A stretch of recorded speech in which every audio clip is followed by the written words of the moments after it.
Welcome to another War Game review with theplayersaid.com. I'm Grant. I'm going to tell you, I've now played Comancheria 4 times. This is my 4th play, and I wouldn't include the first play because that was simply the tutorial. Followed the playbook setup, got to a certain point, and then tried to finish that round and died pretty quickly. So anyway, I've played 3 full games with 1 tutorial, so really 4 different plays, and I've always played the first history card, which is 1700 to 1749, considered the let me read what it says, introductory, and I think it's considered easy. Easy, and that's fine. It really allowed me to learn the rules, to learn the mechanics of the game, to really get familiar with it, now to the point where as I'm doing the different actions, as I'm taking actions, as I'm making choices to do culture or planning, I now really understand the purpose of those phases, what you're trying to do in order to meet your victory conditions. I also know when I do the war cards and check for whatever the war column in play is doing, I know exactly how to do that. So it's one of those things that familiarity comes from playing it. And once again, 4th time. And I'm proud to announce, and I'm really excited about it, and actually I was kind of reading through the rule book trying to make sure that I hadn't screwed something up and made it such that I really didn't win. But I believe I've met every condition. I believe that I meet the requirements of the card, and I think everything I did was correct. Now, did I make a mistake throughout the game? Possibly. This is one of those games that's very structured. Actually, the player aids are fantastic. This game actually is a little overwhelming. I watched a couple of videos, 1 or 2 by Joel Toppin, 1 by Board Game Network, read through the rule book, and was able to just jump in and play the playbook. And from then, that was actually about a week ago, and over the last week I've played 3 additional times. But this player aid is fantastic. You'll notice there are, and I might show you this a little bit closer up here in a moment, but there are actions you can take, including, and I'll talk a little bit more about this, hunting, raiding, trading, doing those kinds of things, moving your bands around. You can take culture actions where you're trying to improve your culture in order to gain points, to 1, not lose the game in that way, but also to be able to purchase eventually upgraded and improved culture cards. And I can tell you these culture cards are awesome. There are several of them that I would love to have every game because it will make it easier. There's also a planning step where you're going to use the successes of your bands to then increase the medicine of your Mahimiana and your Paraibo.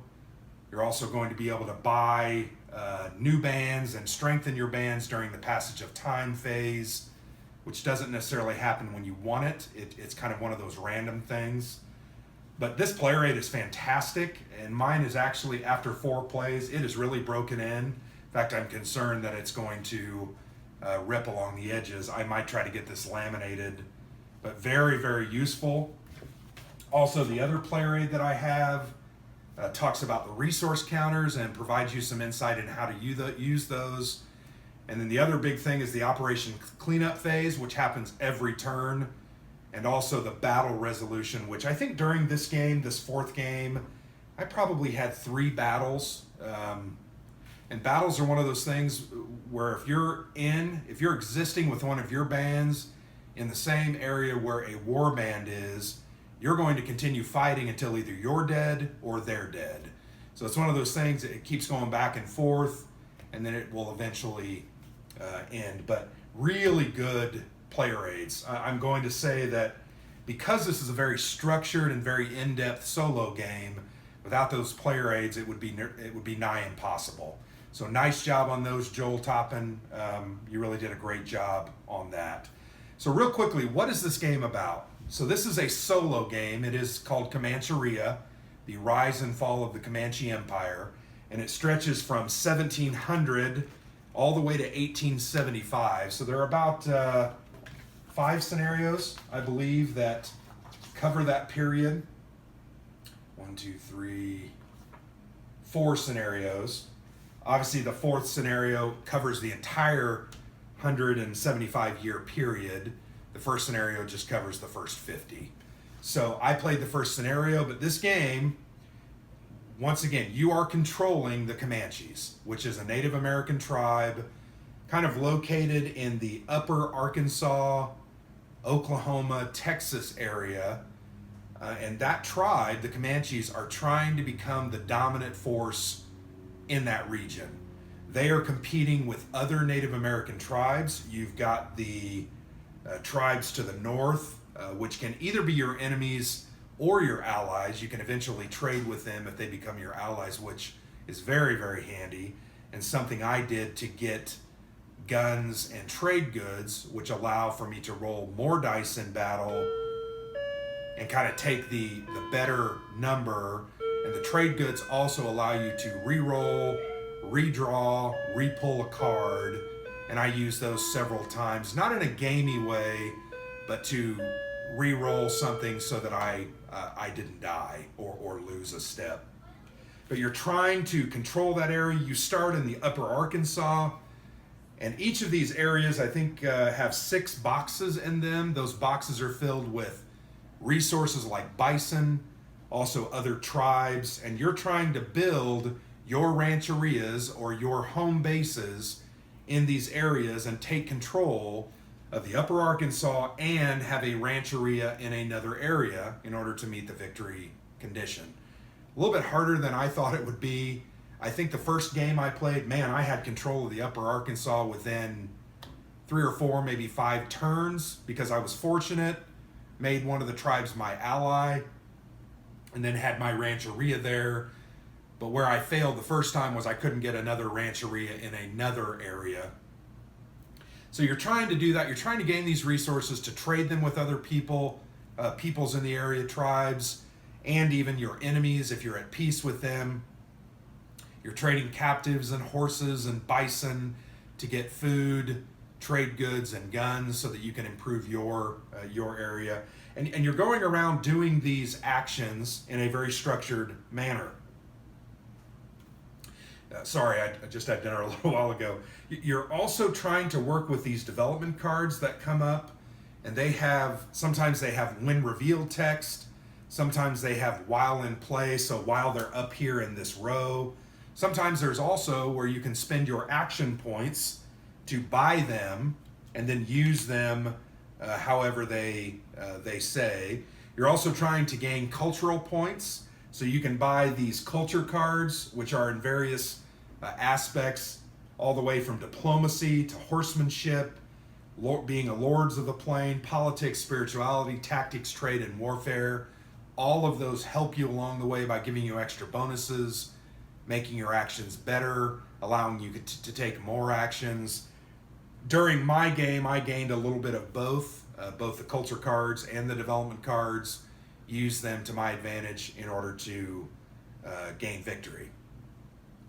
And then ultimately what is happening is you're trying to meet certain conditions to create a passage of time where in essence your tribe ages, your headman or mahimiana may die, your bands may be reduced, you're able to increase the size of those bands and even add new bands and place new rancherias. But that's not something you can just choose to do. You can't just say, I'm going to do this. That has to happen. That comes by a combination of die rolling on this operations track. As you do different operations and take your turns, this operations marker is going to move down. Once it gets into a numbered space, you're going to roll a die every turn. If you roll under that number, you're then going to advance. If you roll over it, you're going to stand pat. The first numbered space is a 3, so regularly I would roll over a 3. And I felt like it took me a while to get there.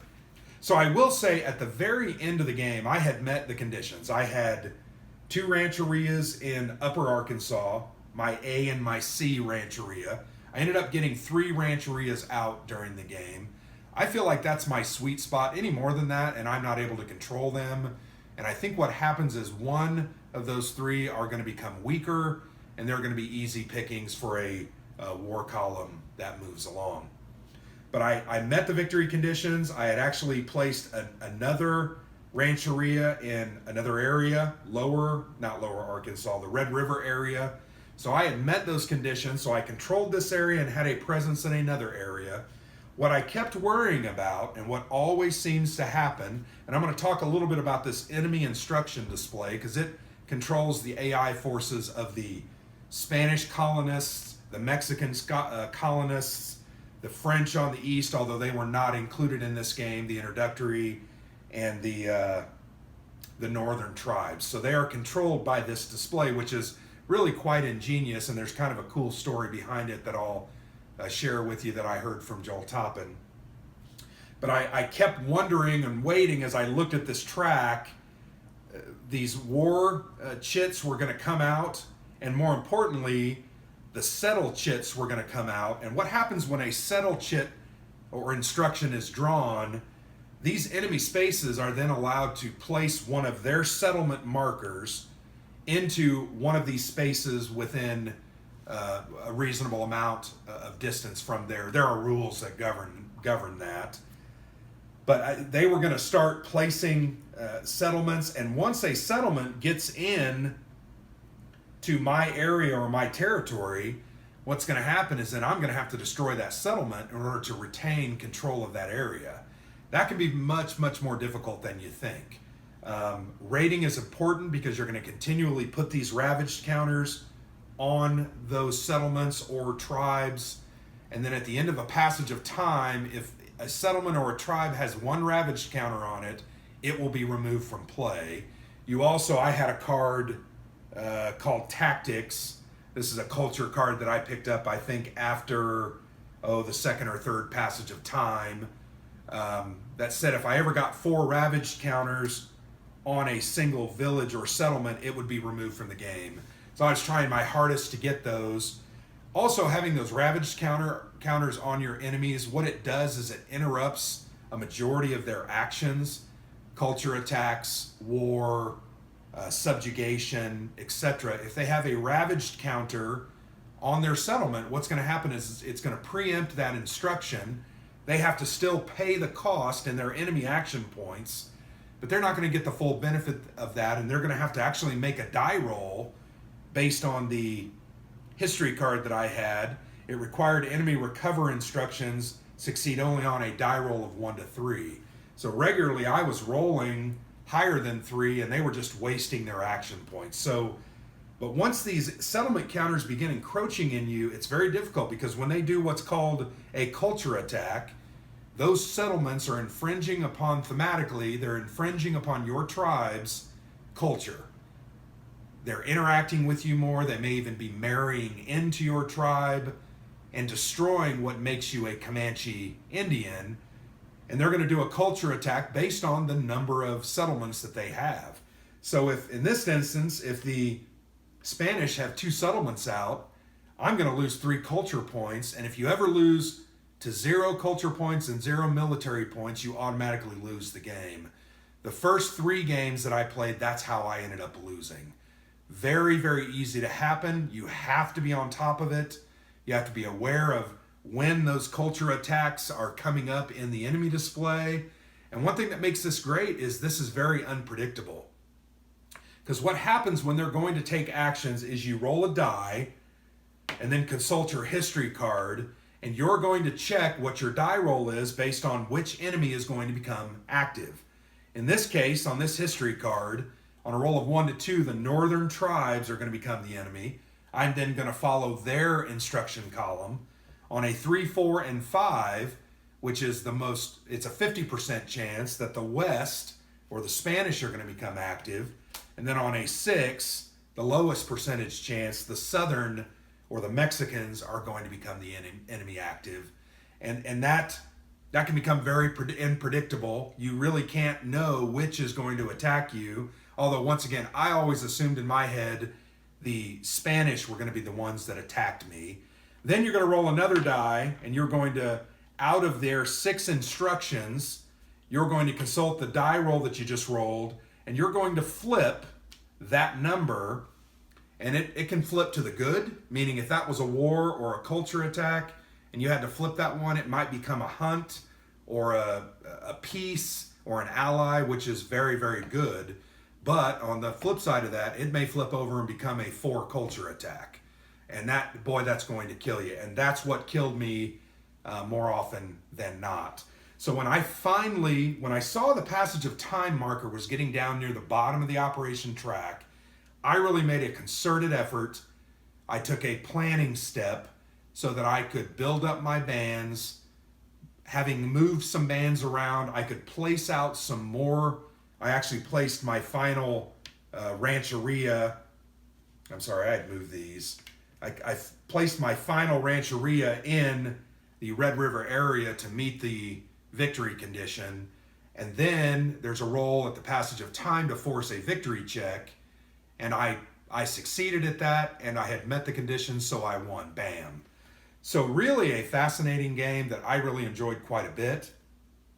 I do not normally like pure solitaire games. I game more for the social interaction with other players.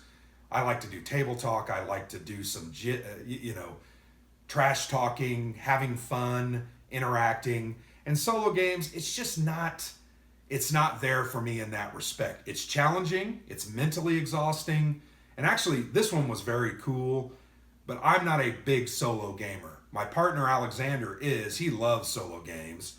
So now that I've played this, I'm going to do this video. I'm also going to do a written review, and then I will probably turn this over to him and allow him to play it and experience it, because I think it's awesome. I think it's a really well-made game that it functions well, and more importantly, it's fun. I enjoyed this. And in fact, I'm looking forward to now expanding into the future, the other history periods, and trying to embrace some additional challenges. So some things that I didn't like about it, as always with these very structured games where you're following down a list of commands, sometimes they can be a little confusing, sometimes they can be a little unclear, and you really don't fully grasp those until you've played it a couple of times. Like I mentioned, 4 plays. I think at this point, I can almost do it with just prompting myself to remind myself, oh yeah, I have to do a operations cleanup check at this point. I have to draw a war card. I have to roll this die. I have to do this, blah, blah, blah. But that's one thing I felt like with this game, there was so much of that. It took me 4 games really to become comfortable with it. Also, I really had no idea or no understanding of how to meet the victory check. Didn't understand how the different parts and pieces work together. I feel like it would have been nice. Now, I have watched some videos on Joel and his comments. I think what he wanted to do was allow players to explore the strategies themselves. And I appreciate that. I guess what I would have liked a little bit better, while the example of play in the playbook helped guide you down a certain path, I don't think it was trying to show you necessarily how to optimally play the game. And I really struggled with that, trying to figure out what should I be doing. Couple of tricks that I learned, and I'll talk a little bit about that when I get back to the board. I used the Palo Duro Canyon a little bit. I was able to put a band down there and strike out at different enemy columns as they came up. It also kind of allowed me to, if I wanted to, I could have placed another rancheria down there if I really wanted to. But that's another, I just think a simple nudging for the players to help guide us in the direction that we really should go, I think would be a wise choice for this game. Really, that's all that I had trouble with. Like I said, the rules were, while they're meaty, I think they're well written, they're very clear and understandable. It just takes kind of trial and error to get through them. And for me personally, when I play solo games, there's a lot of times where I'll do something, I'll read it, I'll look at it, I'll decide, I think I did it right, ? And I never really have that confidence until I read about it or see it in another video to truly understand, okay, Grant, now I did that right. So those are the things that I had concerns about. I actually have the predecessor to this game, Navajo Wars, on P500 with GMT. My guess is that probably won't be printed until late next year. It only has a couple hundred orders. It still needs 300 or 400 to get printed. But that's a game that I want to play as well. And I know that Joel is working on another game called Red Cloud's War, and it deals with I think it's Lakota Sioux in the 1870s in Upper Wyoming. So don't know how much of this game element it's going to use. I thought he said it was going to be a little more hex and counter, a little more tactical, so we'll see. But really like these First Nations games and have enjoyed my 4 plays of this game. So now what I'm going to do is I'm going to change the camera view and just show you a little bit of the board for a couple of minutes, and then we'll come back for some final thoughts.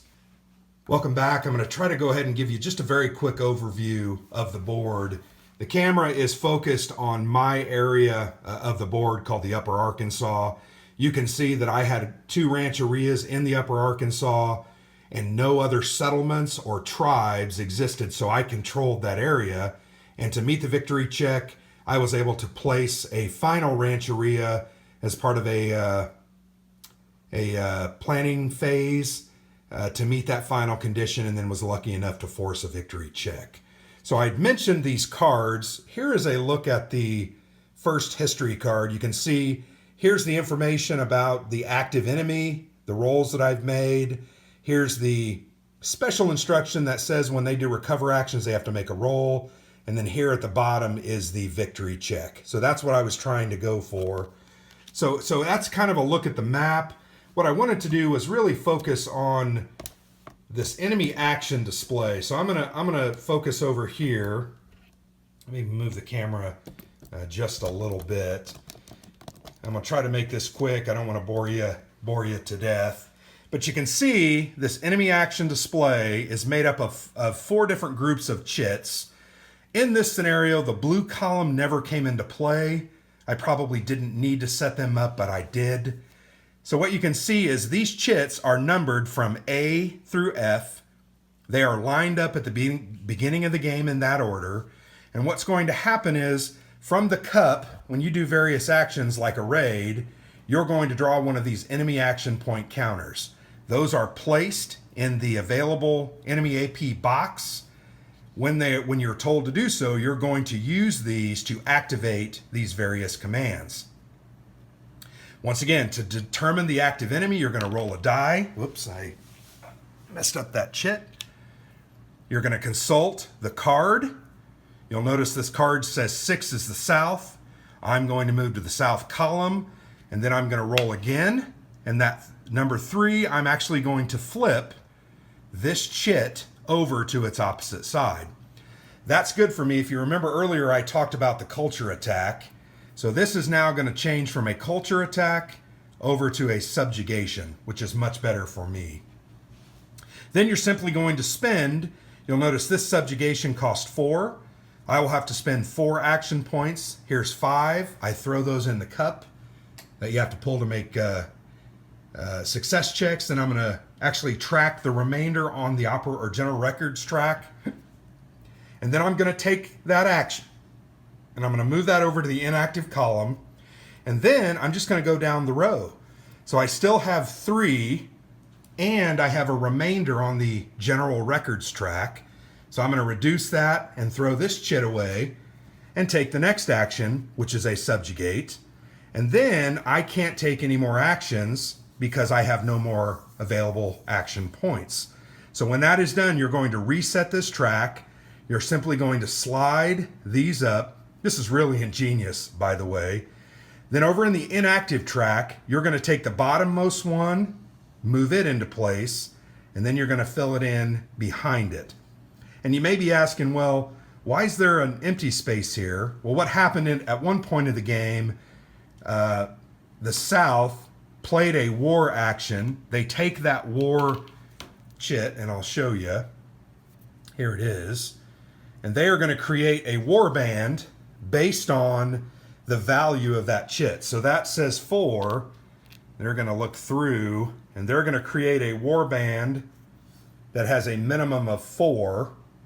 And then they're going to place that in their enemy space, and they're going to do certain actions with that moving towards your rancherias. This is fantastic. This is a well-designed, very thematic part of the game that really keeps it working well. I never had trouble with this. I understood exactly how to do it, and I really think this was ingenious.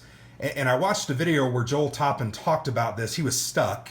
He's a man of faith. I go to church, I'm a man of faith. He simply prayed for some guidance, and he felt like he got some inspiration for this. So I think that's really cool. I think it's a really neat way that he worked through that problem, and he really made a great game.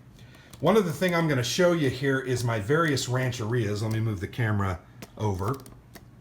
But you can see here's my different rancherias. I had Rancheria A, Rancheria B, and eventually Rancheria C. These guys have Mahimianas, which are their headman, and they also have a Paraibo, which is another type of leader. And you're going to have different counters. You can see that this A band was really my powerful one. They had trade goods, they had guns. And the reason I had guns was I developed one of these culture cards called Trade. And it says during a trade action, the player may acquire guns in trade with tribe and or east enemy space. So that was something that I was able to get guns. Guns are important because when you go into battles, you're going to roll 2 dice and take the highest result. That's very powerful. You can also see I have horses counter, bisons counter. Don't have any food or other items there. But that's how you track your resources. And what you're going to do is you're going to activate a band. You're going to throw them in here. And then you're going to simply go down here, taking their actions out. You can only activate one rancheria during a turn, so you're not going to be able to activate everyone.